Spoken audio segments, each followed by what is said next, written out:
Well, Donald, lovely to meet you here, and we're at Poynter Park. It's a place that I'm sure you've played at in the past, and you were here recently with Watsonians, of course. Absolutely right, yes. Very fond memories of playing here, especially the Sevens.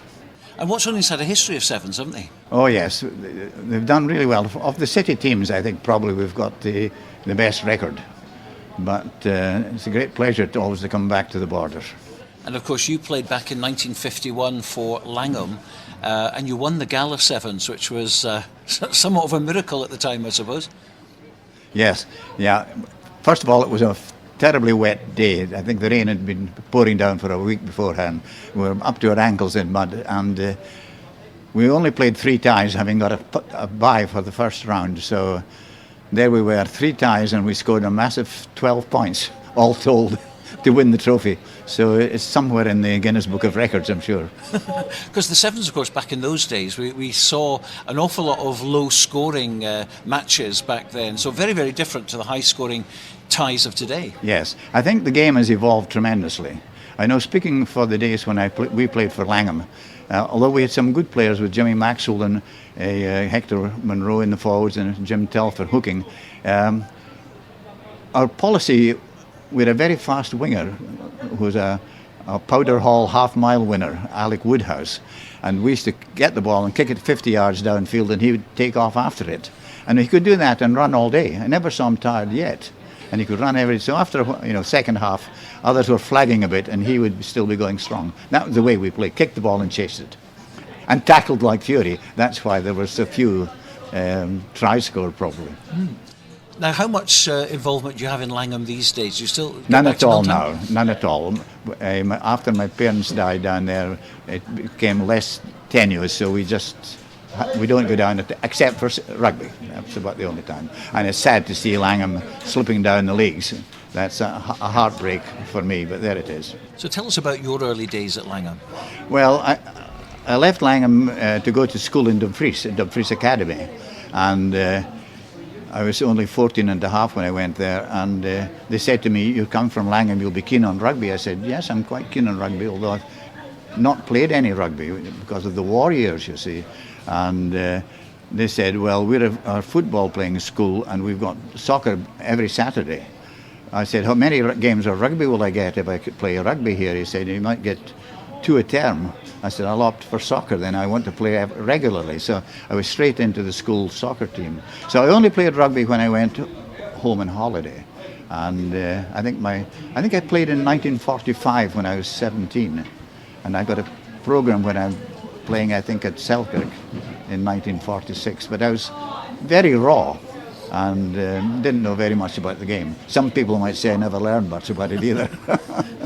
But of course, 4 years later, you were to make your debut for Scotland in 1950. Yeah. Over in Dublin, in Ireland. What are your memories of that? Yes, well, my memory really was a pretty horrific journey back from there by boat.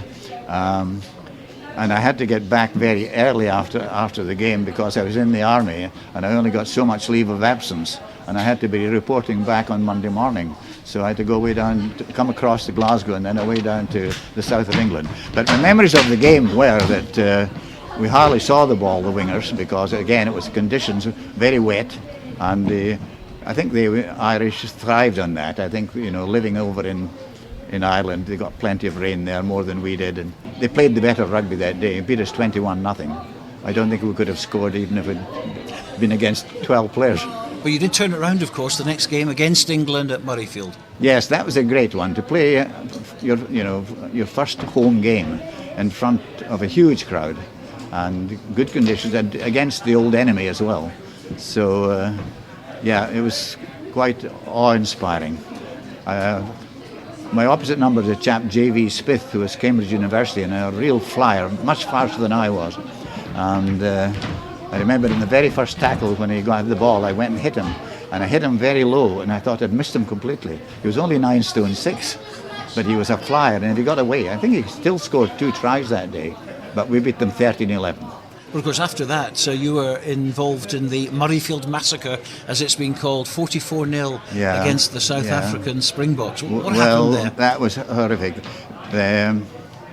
Well, there's 2 things I must say before we go into that. Really, was that one or two of us had a meeting after the game, and we wondered whether immigration, whether we should just get up and go, leave the country completely, or whether we should commit suicide, or certainly change our name. The thing was, they were a very, very good side, and this was the first international, so we didn't really know what to expect.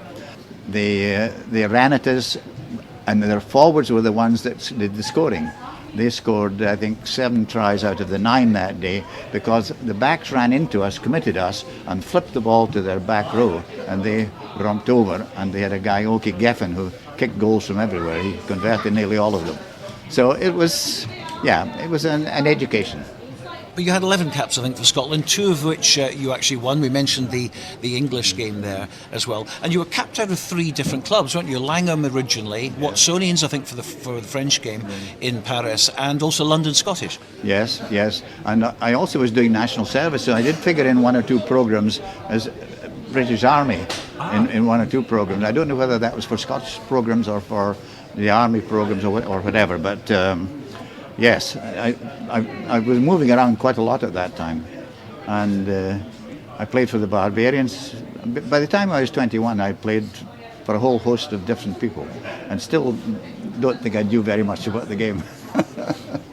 I think really it was so amateurish in these days that I don't think that we really ever got the best available team on the field. I have a feeling that they chopped and changed. My feeling is that the selectors sometimes looked for faults in a player rather than looking what the good things were that they were able to do. And I quote Arthur Dawood, who played scrum half for Gala. He got about 16 caps, and I think that took him about 8 years, because he would play for 1 or 2 games, and then they would drop him and bring in somebody else for 2 games and bring back Arthur, and this was the same with a lot of other people. Too many people just got 1 or 2 caps, and just when they were getting a little bit more relaxed and looking forward to it, they were whisked away and somebody else was brought in their place. So I don't think the selection was of its best. I think in round about 1950-51, the South of Scotland team at that time was as good a team as I ever played in. They were very, very good indeed. And the 44-0 game at Murrayfield against the national side, South played them a little bit later in the year at Hawick, and I think the score was something only about 12-5 or 13-5. We had a little bit of snow on the ground that day, so it helped a little bit. But plenty of playing in the borders, of course, and presumably for the south of Scotland. Yeah. Well, I loved playing on the borders. Most of it was sevens rugby, because when I finished school in Dumfries, I went to Jordan Hill in Glasgow for 3 years. So again, was only getting home holiday times. But I loved there. Langholm, in the year I got capped in 49-50, I don't think Langholm had scored, hadn't won a game in that period from September till about February. But we could turn out quite a good 7. Witness the fact that we got to the final in Hawick in 49.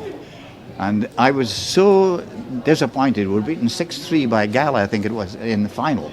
And it would have been 50 years to the day since Langholm had last won a 7-a-side trophy.